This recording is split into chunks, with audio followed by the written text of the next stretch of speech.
treat them as new samples. Being skilled at something doesn't make it a hobby.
Yep, here's the room, and it's empty and waiting for us as promised.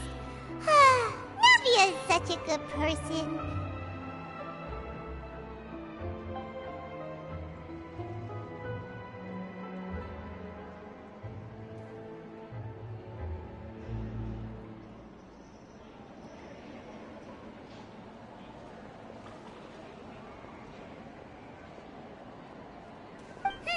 Now that the serial disappearances case has been solved, no one's going to come after us for anything. Even without Silver standing guard, we can just completely relax. Why don't we stay and rest up here for a while? Even machines in Fontaine need to stop and recharge now and then. Oh, come on! This place isn't that... Oh, fine. Remember that detective story Paimon read before? Well... That it's...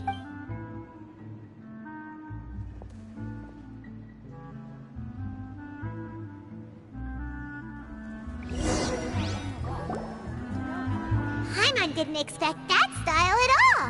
Even though it's a detective novel, it's also like a social documentary. Whew. It's actually pretty good. No! Paimon just spends a bit more time sleeping than you, that's all. Excuse me, but do you know if the Traveler and Paimon are lodging here? Huh? Who are you? Paimon doesn't recall seeing you before. Wait, you're not here to give us trouble, are you? A blonde traveler and a chatty little fairy. Phew, looks like I found the place.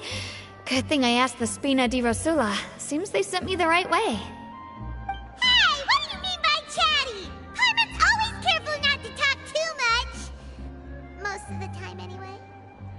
It's an honor to meet you both. I was sent from the Palais Mermonia. Monsieur Nourillet wishes to see you. It seems he has something important to discuss in person. Nourillet? He wants to see us again already? Huh. We talked so much the last time we met. Has something happened since then? I am not privy to the details. It would be best if you came to the Palais Marmonia and asked Monsieur Norvillette in person. If you say so, but Paimon has a bad feeling about this.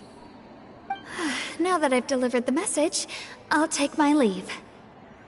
Thanks! We haven't left the room for a few days, so we'll head over once we've freshened up a bit.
Standing there. You daydreaming or thinking something over? Yes, I did send someone to fetch you. But as for what I'd like to discuss next, well, I still have some reservations. Given that we've already made the trip here, you should just tell us. Bet you need us to help you with something, right? I do indeed have something I'd like to ask you to do. However, you should wait until after I tell you the details, then decide for yourselves whether you'd like to help or not. The situation is this. It has come to my attention that the Snezhnayan harbinger known as the Knave wants a diplomatic meeting with you, correct? I heard that she was originally from Fontaine, but for her to suddenly arrive here and abruptly request such a meeting like this, I sincerely advise you to refuse her invitation outright.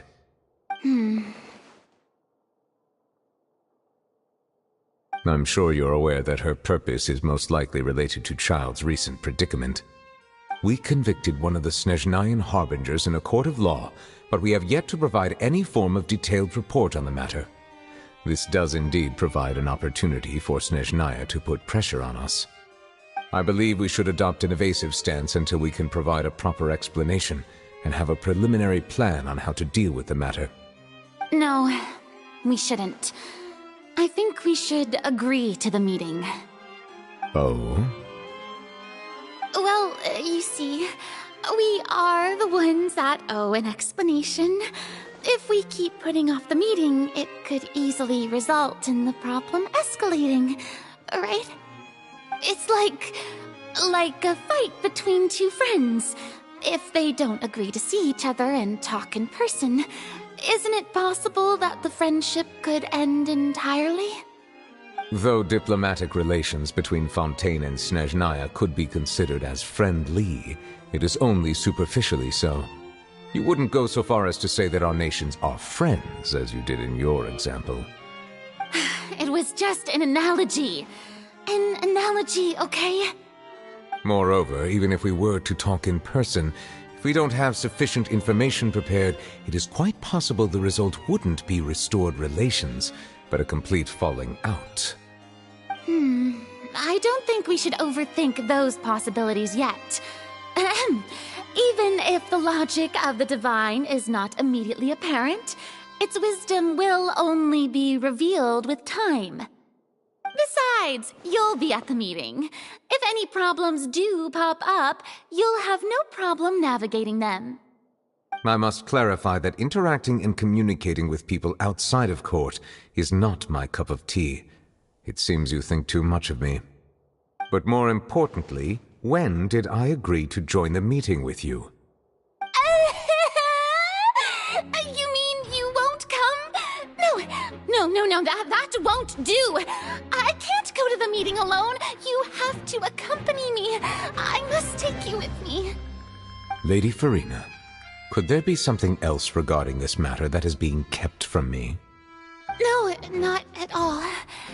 Look, I am the Hydro Archon of Fontaine, Focalor, the god of justice who is loved and adored by many. So I only hope that justice will be served in this matter. Don't overthink it. I'll go find someone to arrange the meeting.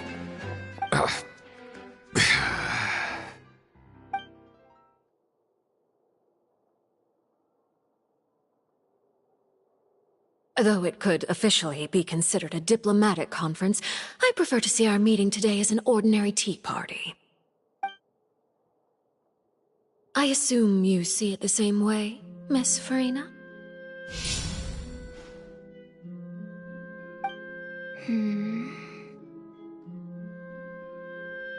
Lady Farina?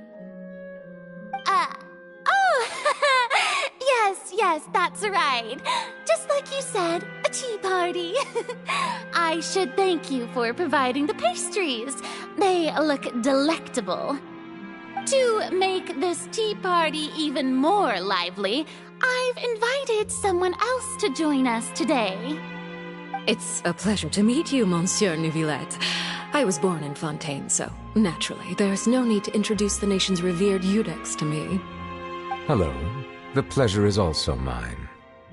First, I would like to thank the two of you.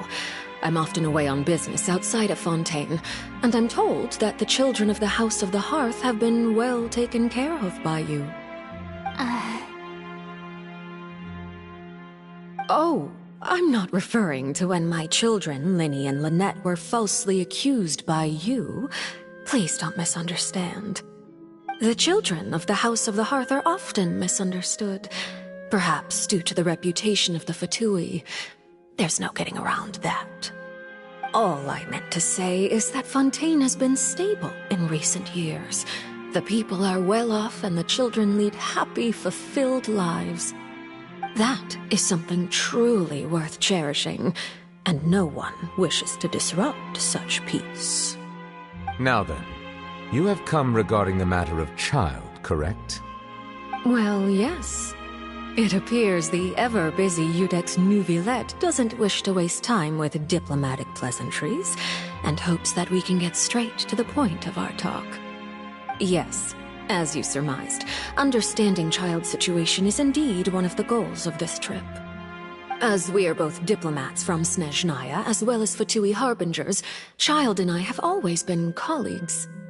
Were anything to happen in Fontaine, each of us would serve as the other's attorney to resolve the issue. So now, in my capacity as his attorney, I request that Child be turned over to Snezhnaya. We have a responsibility to cooperate with Fontaine and resolve what has happened to him together. The rules governing attorneys only apply before a trial has concluded. Since a verdict has already been rendered, we see the case as settled. I apologize for being unable to grant your request. An outright refusal. Very well. I respect all the rules of Fontaine's courts, just as I respect you as Chief Justice. Okay, why don't we back up a step? You don't need to transfer Child to us. I only request to enter the fortress of Meripede to see Child and confirm his condition. It's not like you couldn't even manage to fulfill a simple request like that. Right, Miss Farina? About that. The fortress of Meripede has always been completely autonomous. Even we have no authority to interfere there, and diplomatic issues do not suffice as an excuse. However, if you absolutely must confirm the situation of the Harbinger, I have a proposal.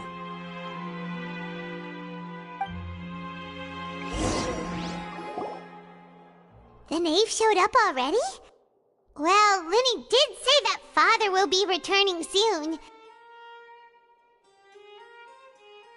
We didn't even know that Lenny was from the House of the Hearth at the time, so we kinda overlooked that information. Yes, thank you for your kind advice. I'm well aware of the situation. I also noticed that Lady Farina acts a little odd and unnatural whenever I bring up matters related to the Knave. Could the Knave be threatening Lady Farina or something?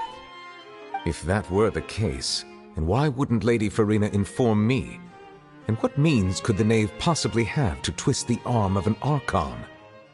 So maybe that's not very likely. Even though Farina can act a little weird at times, she's still an Archon. In reality, this problem is even more thorny than it appears. According to reports from the fortress of Meropide, Child recently disappeared under mysterious circumstances. The details are still unclear. We cannot rule out an escape, but there have also been no reports of him outside of the fortress of Meropide. Special guards oversee the fortress, and its internal systems are extensive. Combined with the special characteristics of the surrounding terrain, an escape should not be possible. I suspect that there's something else behind Child's disappearance. I was only willing to share this information with you because you are friends of Child, and it is my duty to see justice done. So this is what you wanted to see us about before? Yes. I would like you to go to the fortress of Meropide and investigate Child's disappearance. This was my proposal during our meeting with the Knave. Rather than allowing her to intervene, I offered to send someone to find out about Child's situation and report back to her in detail. The Knave did not seem satisfied by my proposal, but she still agreed to go along with it for the time being. Her words were, "We will talk more once we have that report." So that means we bought ourselves some time.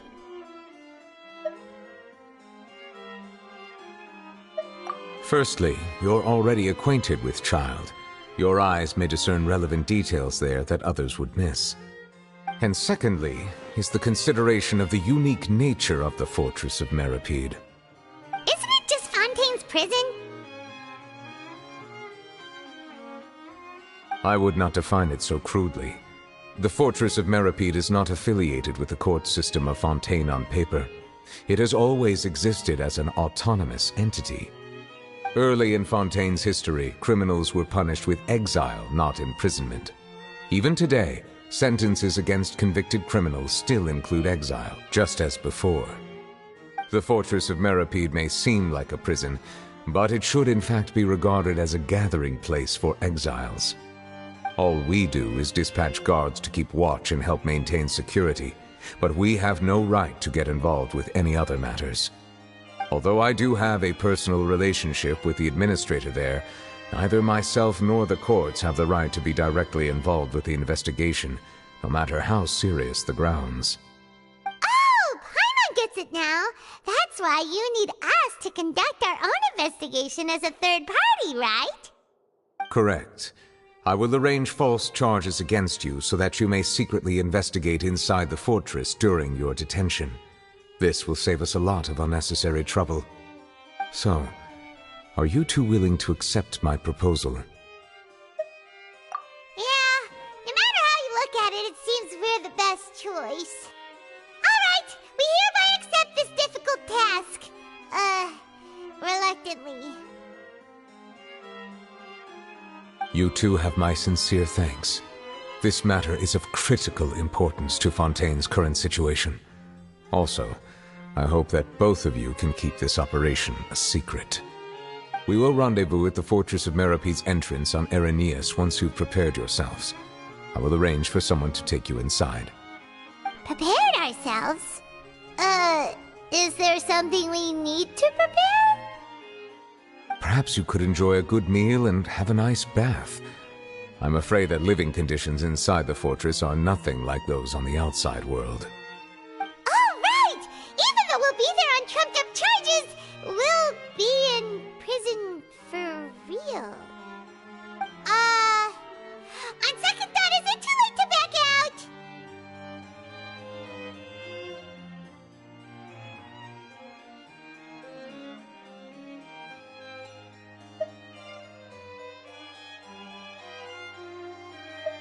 Please do not worry.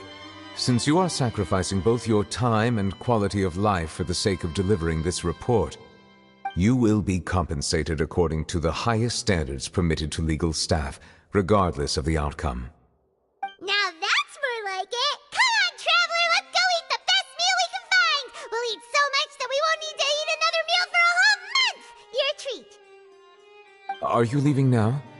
In that case, please take this cake as a token of my personal gratitude.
The world remains constant over the centuries, but human life is like the dew at dawn, or a bubble rising through water. Transitory.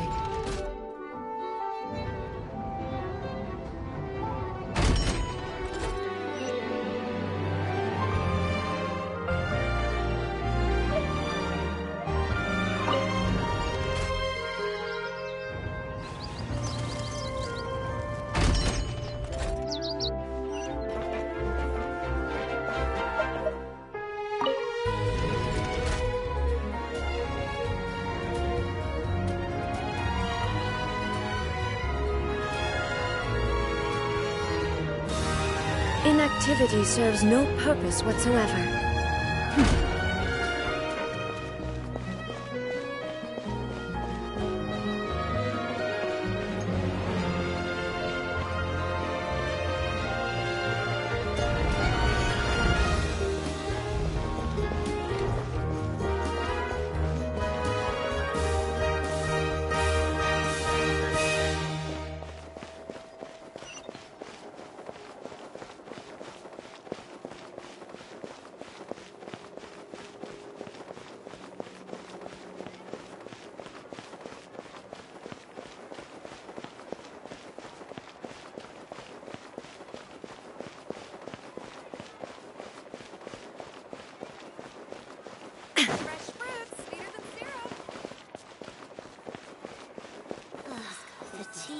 Just keeps getting more bitter. I'll have that, and that! Oh, and one of those two! Ooh, and no Fanta, thank you! That cake was pretty good. But as soon as Paimon remembered that we were about to go to prison, Paimon's stomach suddenly became completely empty. Now that Paimon thinks about it, we've always been super careful ever since we arrived in Fontaine. Just to avoid breaking any strange laws here. But here we are, about to willingly send ourselves off to the Fortress of Meropide. Maybe this is what they call fate. Let's just try our best to investigate everything quickly once we get there. Paimon doesn't want to stay in prison too long.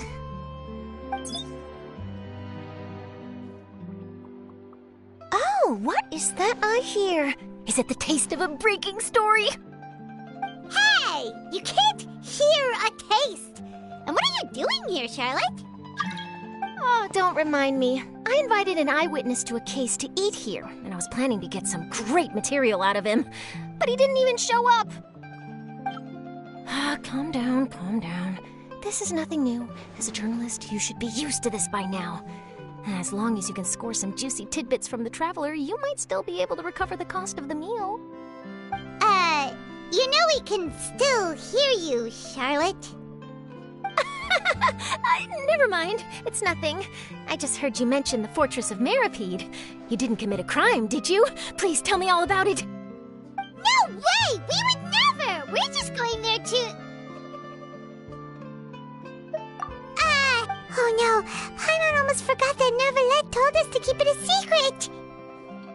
Huh? You're being arrested for that? Oh, but never... You mean Paimon really did something that... Sorry. Well, in that case, it's nothing particularly newsworthy after all. Oh, how disappointing. All right, there's still a chance. Since you're going to be at the Fortress of Meripede, would you be willing to help me gather some material for a story? About that, Paimon doesn't think we'll have any time. Oh, it's nothing difficult. All you have to do is think of a way to get some time face-to-face with the warden of the fortress. He was awarded the honorary title of Duke IFontaine. Sounds really cool, huh? Only those who have made significant contributions to the nation have been conferred this title. It's incredibly rare. On top of that, the Fortress of Meripede has never been under the jurisdiction of the courts. Practically nobody, including journalists like me, knows anything about the person in charge there. Oh, if I could write an exclusive article about him, I bet it would sell a boatload of papers. You make it sound easy, but it really depends. Of course, I wouldn't ask you to do it for free, so this meal is on me. All right, you got a deal. We'll do anything you want. Then it's settled. The food should be here any second, right? Huh? Wait, just how much did you order?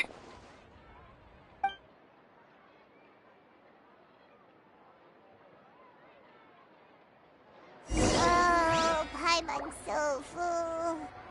Well, guess we have nothing to regret now, so let's get going.